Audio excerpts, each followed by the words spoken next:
இந்த பாலப்பட்டு ஜமீன்ல எண்ணெய் கட்டு போட்டவங்க கையி இரும்ப விட உறுதியாகும்னு சொல்லுவாங்க. பரிபூர்ணமா குணமாயிடுச்சுங்க ஐயா. நான் வர்றேனுங்க. வாங்க. ரொம்ப நன்றி யுவராஜ். என்ன தங்கராஜ், உங்களை நம்ம வீட்டு வரைக்கும் வரவழைச்சு கைக்கு கட்டு போட்டதுக்கு காரணமே நாம 2 பேரும் கை குலுக்கணும்னு தான். கை கொடுங்க. பாருங்க தங்கராஜ், நமக்கு தெரிஞ்ச ₹1,00,000 தானமா கொடுக்கலாம். ஆனா தெரியாம 5 பைசா கூட ஏமாறக்கூடாது. உங்க தங்கச்சியை கல்யாணம் பண்ணிக்கிறேன்னு அந்த ராஜகுமார ஏமாத்துக்கான்னு கேள்விப்பட்டேன். அவன் முடிச்சது உங்க கைய மட்டும் இல்ல, உங்க உறவையும் சேர்த்துத்தான். முறிஞ்சு போன உறவை நினைச்சு கவலைப்படாதீங்க, தொடர போற உறவை நினைச்சு சந்தோஷப்படுங்க. இந்த யுவராஜுக்கு முறிஞ்சு போன கைய மட்டும் இல்ல, உடைஞ்சு போன இதயத்தையும் ஒட்ட வைக்கிற சக்தி உண்டு. நான் எதுக்கு இதை சொல்ல வரேன்னா, ஆஸ்திலையும் அந்தஸ்திலையும் அந்த ராஜகுமாருக்கு நான் எந்த விதத்திலையும் தலைச்சவன் இல்ல. புரியுதுங்களா? என்ன சொல்ற? யுவராஜ், பாலப்பட்டி ஜெமீன் யுவராஜ், அவன் தான் உனக்கு மாப்பிள்ள. இத நான் மட்டும் சொல்லல, எல்லாரும் சேர்ந்து தான் சொல்றோம். நான் உயிரோட இருக்கிற வரைக்கும் அது நடக்காது. நீ நினைக்கிற மாதிரி அந்த யுவராஜ் சாதாரண ஆள் இல்ல. அந்த பாலப்பட்டி ஜமீனுக்கு அவன் தான் ராஜா. அவனை மீற யாராலையும் முடியாது. உன் மாமனை விட 2 மடங்கு வசதியில வசந்தவன். அவன் நினைச்சா இந்த ஊரைய விலைக்கு வாங்க முடியும். அப்படின்னா என்ன விக்கிறதா முடிவு பண்ணிட்டீங்களாப்பா? பைத்தியம் மாதிரி பேசாத. நீ எதை மனசுல வச்சுக்கிட்டு இப்படி எல்லாம் பேசுறேன்னு எனக்கு தெரியும். உங்களுக்கு வசதியான இடம் வேணுங்கிறதுக்காக என் வாழ்க்கைய பாயாக்க பாக்குறீங்களா?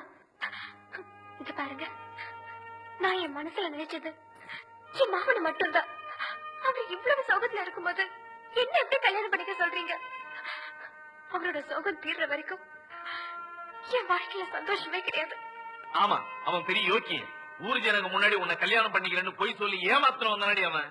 இல்ல, அவர் பொய் சொல்ல. அவரு பொய் சொல்ல வச்சதே நான் தான். உங்க சுயநலத்துக்காக எனக்கு மாமனை கட்டி வைக்கணும் திட்ட போட்டீங்க. ஆனா காவா வெட்டத்துக்காக ஊர் ஜனங்க மாமனை நம்பி வந்தப்போ நான் தான் கட்டாயப்படுத்தி மாமனை பொய் சொல்ல வச்சேன். என்ன தைரியம் இருந்தா பெத்த அப்பனையும் கூட பிறந்தாங்க நீ ஏமாத்திருப்ப. இது வரைக்கும் உன் பேச நாங்க கேட்டுட்டு இருந்தோம். இனிமே நாங்க சொல்றதுதான் நீ கேட்கணும். ஐயோ, டேய் நில்ல டேய். பண்ற தப்பெல்லாம் பண்ணிட்டு மப்தியில இறங்கிற உன சுத்தி போய் கேட்க போறடா டேய். ஐயோ, நில்ல டேய். இந்த முரடைக்கு இருந்து காப்பாத்துங்க. ஏய் கருப்புரி, உன் சாவு என் கையில தான்டா. ஐயா, ஐயா, ராஜபுர ஐயா, ஐயா காப்பாத்துங்க ஐயா. மாப்ள யார வந்தனா? டேய். என்ன விஷயம்? ஒண்ணு இல்லைங்க ஐயா. நீங்க ஒத்துமையா இருக்க சொன்னீங்க. அந்த ஒத்துமை இந்த நாய் கொலைச்சிட்டாங்க. எனக்கு வந்த ஒரு நல்ல தந்திய இந்த பையன் மறைச்சு வச்சிட்டாயா. தந்தி வந்துச்சா? ஆமாங்க ஐயா. 6 மாசத்துக்கு முன்னாடி இவங்க பாட்டி நான் சாகிறதுக்கு முன்னாடி நீ வந்தா 10 லட்சம் ரூபாய் சொத்தை நான் எழுதி வச்சிருந்தேன்னு தந்தி போட்டாங்க ஐயா. அதையே அவர்கிட்ட கொடுக்கல. இவர் தான் சொன்னாரு, இந்த ஊர்ல யாருக்காவது தந்தி கொடுத்தேன்னா உன்னை வெட்டி விடுவேன்னு மிரட்டினாருங்க. அதனாலதான் கொடுக்கல. இனிமே இந்த ஊருக்கு தந்தியே வரக்கூடாது. அப்படி வந்துச்சுட்டாங்க. மறைச்சு வை. அப்ப என் கடமை எப்படியா வெளிப்படுத்துறது? மறைச்சு வச்சு வெளிப்படுத்துங்கடா. அது மட்டும் இல்லங்க, இவருக்கு 3 மாசத்துக்கு முன்னாடி கூட ஒரு தந்தி வந்துச்சு. அட பாவி, அது வேற வந்தது. சொத்தெல்லாம் கோயிலுக்கு எழுதி வச்சுட்டு இவங்க பாட்டி செத்து போச்சுட்டு வந்துச்சு. அத கூட இப்பதாங்க நான் மறைச்சு வச்சு வெளிப்படுத்துறேன்.